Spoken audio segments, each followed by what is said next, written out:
Hello दोस्तों, कैसे हो आप लोग। आपका इस चैनल में बहुत बहुत स्वागत है। रिटेल सेल्स में यानी कि चैनल सेल्स में एफएमसीजी ओटीसी में डेली हमें काउंटर करने पड़ते हैं, यानी कि दुकानें करनी पड़ती हैं 40 से 50 60 जैसा प्रोडक्ट कैटेगरी है।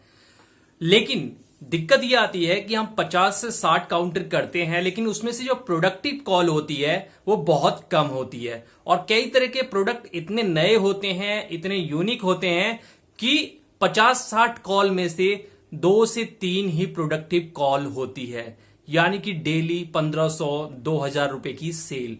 तो मैं यहां पर अमाउंट को नहीं जोड़ रहा, मैं ये कह रहा हूं कि आप अपनी कॉल को और भी ज्यादा प्रोडक्टिव कैसे कर सकते हैं, जो आपका प्रोडक्टिव कॉल का रेट है वो कैसे बढ़ेगा। यानी 50 करते हैं, उसमें से 14, 15, 20 कॉल अगर सक्सेसफुल होती हैं, बाकी अनसक्सेसफुल होती हैं, यानी कि ऑर्डर नहीं मिलता, और डेली का आपका एवरेज यही आता है 50 में से 15-16 कॉल, तो उसको कैसे बढ़ाएंगे। क्योंकि आप अगर अपनी टीम में झांक के देखेंगे तो ऑल ओवर इंडिया में जितने भी एम्प्लॉय आपके बराबर के हैं, किसी की कॉल ज्यादा अच्छी प्रोडक्टिव होती होगी, किसी की आपसे कम भी होती होगी।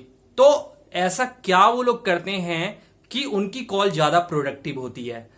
अब यहां पर बात आती है कि उनका एरिया अच्छा होगा, उनके एरिया में ज्यादा बिकता होगा, या उनका मेट्रो सिटी का एरिया होगा। कुछ ऐसे प्रोडक्ट होते हैं जो मेट्रो सिटी में ज्यादा बिकते हैं, कुछ रूरल इलाके में ज्यादा बिकते हैं, कुछ किसी एक पर्टिकुलर राज्य में ज्यादा बिकते हैं।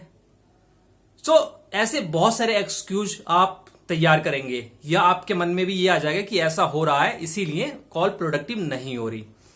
मैं आपको बता दूं, आप किसी भी तरह के प्रोडक्ट में हो, आप अपने कॉल प्रोडक्टिव रेट को बढ़ा सकते हैं, और कंपनी ट्रेनिंग भी यही देती है। और एक्चुअल में असली सेल्स पर्सन चैनल सेल्स का वही है जो धीरे धीरे सुधार करके प्रोडक्टिव जो कॉल है उनको बढ़ा पाए। कुछ ऐसे तरीके हैं जो कि प्रैक्टिकली हमने किए हैं, वो हम आपसे शेयर करेंगे। अगर आपने हमारे चैनल को सब्सक्राइब नहीं किया, सब्सक्राइब कर लीजिए, आपको इसी तरह की क्वालिटी वीडियो यहां पर मिलेगी।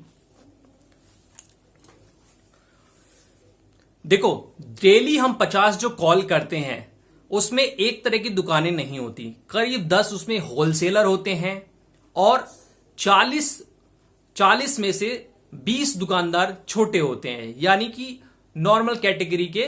बहुत उनके पास अगर 15 दिनों में एक दिन जाएं तो भी चलेगा, लेकिन वो थोड़ी मात्रा में माल लेते हैं और हमेशा आपको जाना पड़ता है ऑर्डर लेने। इसमें से 10-20 ऐसे कस्टमर होते हैं जो अच्छा खासा ऑर्डर देते हैं। अब डेली हम जब मार्केट में जाते हैं तो 50 में से हमारी 15-16 कॉल प्रोडक्टिव होती है, और ये समस्या सभी की होती है। लेकिन जो स्मार्ट पर्सन है, जो काफी एक्सपीरियंस लोग हैं, मेहनती लोग जिनको हम कहते हैं, स्मार्ट वर्किंग वाले कहते हैं, वो उन्हीं बीट पर जाके, अगर उन्हीं बीटों पर जाते हैं तो उनकी कॉल ज्यादा अच्छी आती है। ऐसा क्यों होता है? देखो, सबसे पहले तो आप अपनी बीट पर जितने भी दुकानदार हैं, रिटेलर हैं, उनको कैटेगरी वाइज अपने मन में डिवाइड कर लीजिए, या नहीं अपने मन में कर सकते हैं तो कॉपी पेंसिल पर, अगर आपने बीट की सारे दुकानदार की लिस्ट बना रखी है 50 की, कि ये 50 हैं और ये हमारा ये प्रोडक्ट ज्यादा बेचता है, इस तरह की अगर कैटेगरी करके चलते हैं डायरी में, वन टाइम का काम है, एक बार आप बना लीजिए और हमेशा उससे आपको आइडिया लग जाएगा कि आपको क्या करना है। तो डायरी में अगर आपने बना रखा है तो सबसे पहले सुबह जब कॉल स्टार्ट होती है उससे आधे घंटे पहले आप एक बार डायरी खोल के देख लीजिए किसने आपको पहले ऑर्डर दिया था, यानी पिछली विजिट पे किसने ऑर्डर दिया था और कौन ज्यादा और देने वाला था, या किसके यहां माल खत्म होने वाला था। एक नजर डाल लीजिए, आपको उसी दिन डालना है। कई लोग कहते कि एक रात पहले से ही तैयारी करो, मैं कहता हूं मत करो। उसी दिन आधे घंटे पहले कहीं बैठ के, जब चाय पीते हो, सिगरेट पीते हो, या कहीं बैठ के इंतजार करते हो कि अब डिस्ट्रीब्यूटर मार्केट स्टार्ट करेगा या मार्केट स्टार्ट करने में भी टाइम है, तो उस टाइम पे आप ये रिवीजन कर लीजिए। इससे आपको एक एक्सरे हो जाएगा कि किसके यहां ऑर्डर में हमें ज्यादा जोर लगाना है, किसके यहां कम लगाना है। कैटेगरी वाइज डिवाइड कर लीजिए, कौन सा रिटेलर है जो ज्यादा क्वांटिटी में हमें ऑर्डर दे सकता है, वो दूसरी कंपनी का बेचता है, हमारा नहीं बेचता। इस तरह से जब आप उन रिटेलरों का एक्सरे करने लगेंगे, यानी अपने दिमाग में और स्टडी करने लगेंगे, तो आपको कुछ चीजें निकल के सामने आएंगी। और फिर आपका जो कम्युनिकेशन है उस पर्टिकुलर दुकानदार के लिए, ऑर्डर लेने का जो तरीका है वो डेवलप होने लगेगा।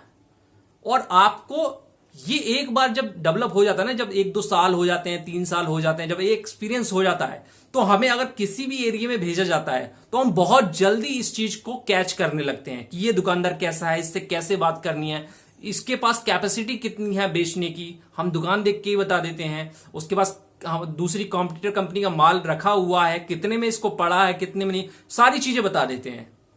तो ये चीजें क्यों होती हैं? धीरे धीरे हमने उस पर बहुत स्टडी किया, फोकस किया, तो कुछ tricks and tips and tricks निकल के आई, जिसका फॉर्मूले का यूज करके ये सारी चीजें हम पता कर लेते हैं।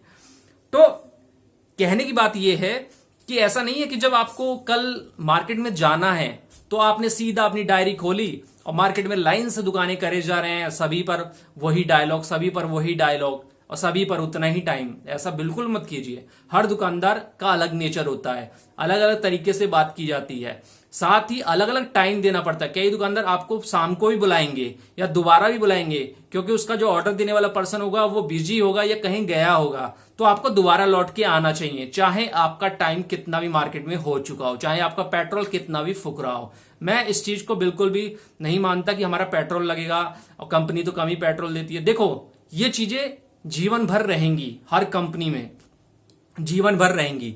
आपको सीखना है, और जब सीखते सीखते अच्छी कंपनियों में जाएंगे तो आपको बहुत अच्छा पैकेज भी मिलेगा। उस दिन ये सारा जितना भी पीछे खर्च हुआ है आपका, वो सब वसूल हो जाएगा। लेकिन जितनी जल्दी सीखेंगे उतनी जल्दी जाएंगे। तो इन चीजों पर जब फोकस करना स्टार्ट कर देंगे तो आपको पता चल जाएगा किस दुकानदार से कैसे बात करनी है, किससे ज्यादा समय लगाना है। कई बार हम कई दुकानदार पर ज्यादा समय लगाते हैं तो वो नेगेटिव हो जाता है, कम ऑर्डर देता है। कई पर हम कम समय लगाते हैं लेकिन पॉजिटिव रहता है, तो कई दुकानदार ज्यादा टाइम नहीं देना चाहते सेल्स पर्सन को, कई दुकानदार ज्यादा टाइम देना चाहते हैं तभी ऑर्डर देते हैं। तो ये सारी चीजें आप कैसे सीखते हैं? जब उसका एनालिसिस करते हैं। सुबह पहले एनालिसिस कर लिया, शाम को जब ऑर्डर मिला तो डिस्ट्रीब्यूटर पॉइंट पे बैठ के सोच रहे हैं कि यार इसने मुझे क्यों ऑर्डर नहीं दिया, इससे मैं क्या बात करता तो ऑर्डर देता। उसके बारे में थोड़ा सा आप उसका नेचर जो है, अगर नए हैं तो डिस्ट्रीब्यूटर और डिस्ट्रीब्यूटर के लड़के से भी डिस्कस करते हैं। लेकिन जब आप लिख के लाए होंगे डायरी में तभी कर सकते हैं कि ये फलाना दुकानदार है, इसकी दुकान तो बहुत अच्छी है, बहुत अच्छी कैपेसिटी है, इसने हमारे कॉम्पिटिटर कंपनी का बहुत सारा प्रोडक्ट रखा है, लेकिन हमारा तो इसके पास दिखा नहीं, थोड़े बहुत प्रोडक्ट हैं फिर भी नहीं देता। तो आपको असली कहानी समझ में आएगी कि वो कैसे देगा। कुछ दुकानदार होते हैं डिस्ट्रीब्यूटर से नाराज होते हैं, तो वो नहीं चाहते कि डिस्ट्रीब्यूटर का लड़का ऑर्डर लेने आए, वो उसको कम ही देते हैं। तो आपको पता चल जाएगा कि ये दुकानदार डिस्ट्रीब्यूटर को पसंद नहीं करता। आप फिर अकेले जाइए उसके पास, अकेले अपनी सेल्फ रेस्पेक्ट वहां पर बिल्डअप कीजिए और अच्छा ऑर्डर लाइए। इस तरह से बहुत सारे हमने केस सॉल्व किए हैं और लोग करते ही हैं एक्सपीरियंस वाली इस मार्केट में। तो ये चीज करके आप धीरे धीरे अपनी कॉल को प्रोडक्टिव कर लेंगे। शुरुआत में बहुत टाइम लगता है, मैं आपको बता दूं, शुरुआत में मेहनत और टाइम बहुत लगता है, लोग फ्रस्ट्रेट हो जाते हैं।